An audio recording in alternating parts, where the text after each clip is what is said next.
In the traditional villages of northern Vietnam, horn carving is more than craft, it's heritage.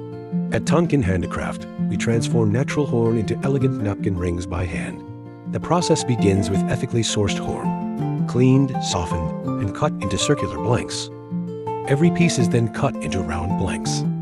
With simple tools and practiced hands, the artisan carves the horn into smooth circular forms. The outer curves are sculpted. The inner space is hollowed. Precision is everything. Each napkin ring must feel balanced and beautiful in the hand. After shaping comes transformation. Each ring is hand-sanded through multiple stages, from coarse to fine, then polished underwater until the natural sheen of the horn comes alive.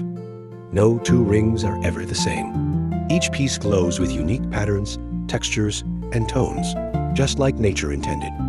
Before it's complete, the ring is finished with a gentle buff and sometimes treated with natural oils, enhancing durability and depth.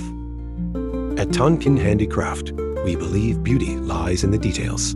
That's why every ring is inspected by hand, one by one. These horn napkin rings are more than table accessories. They carry the wisdom of generations, the elegance of slow craft, and the harmony between human hands and the natural world. From Vietnam, with care,